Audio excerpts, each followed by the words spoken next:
My name is Sam Vaknin, and I'm the author of Malignant Self-Love, Narcissism Revisited. Codependents are people who depend on other people for their emotional gratification and for the performance of ego or even daily functions. Codependents are needy, demanding, and submissive. They fear abandonment, they cling, and they display immature behaviors in an attempt to maintain the relationship with their companion or mate upon whom they depend.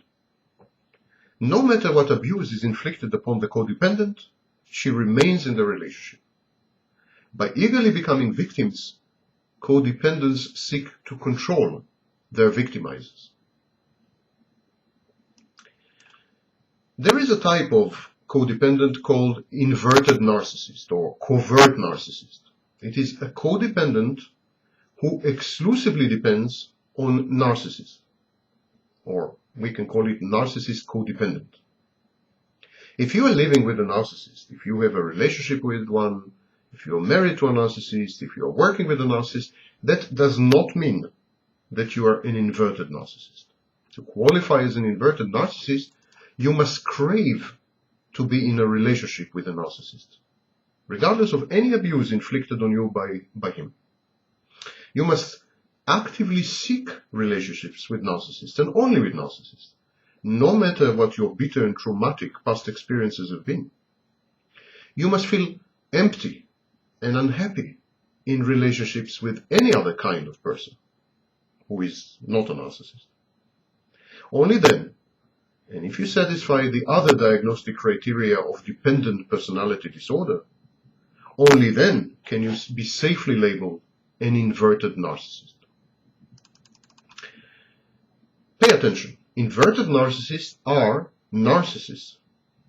It is clear that hitherto there is a neglected type of narcissist. It is the self-effacing, the introverted narcissist. This is a narcissist who, in many respects, is a mirror image of the classical narcissist. The psychodynamics of the inverted narcissist are not clear, and the development routes are not certain. The inverted narcissist may be the product of an overweening and domineering parent or caregiver, or perhaps excessive abuse leads to the repression of the narcissistic self-defense mechanism. We don't know, but what we do know is that inverted narcissists are self-effacing, sensitive, emotionally fragile, and sometimes socially phobic. They derive all their self-esteem and sense of self-worth from the outside. They are pathologically envious. They are likely to intermittently engage in abusive and aggressive and violent behaviors. But they are more emotionally labil than the classical narcissist. We can distinguish three types of narcissists. One, the offspring of neglecting parents.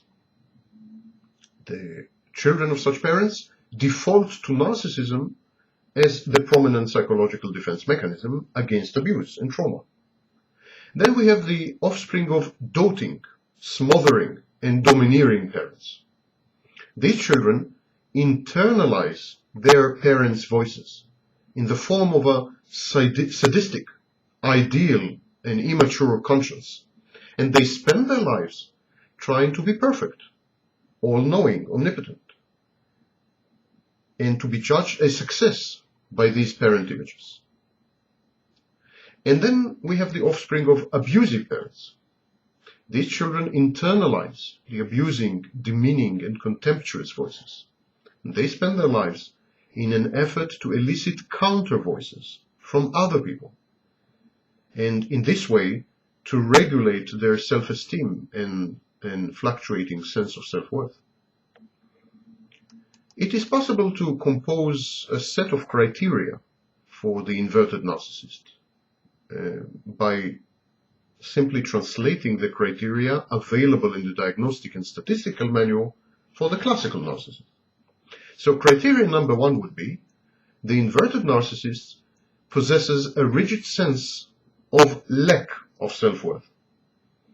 The inverted narcissist's sense of self-worth does not fluctuate, as opposed to the narcissists. The inverted narcissist is rather stable, but his self-confidence and self-esteem are very low.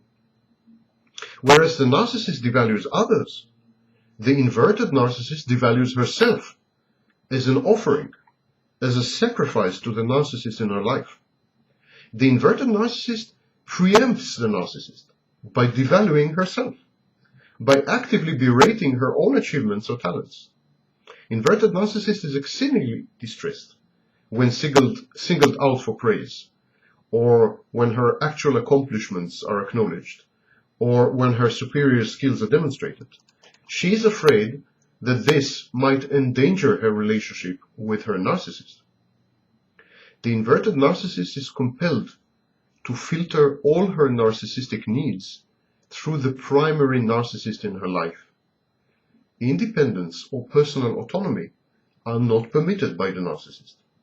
The inverted narcissist feels amplified by the narcissist's own accomplishments and successes.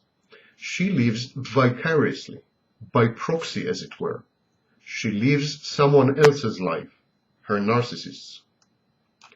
Criterion 2 would be, the inverted narcissist is preoccupied with fantasies of unlimited success, power, brilliance, and beauty, or of an ideal love, to be accomplished through the narcissistic partner, mate, or spouse.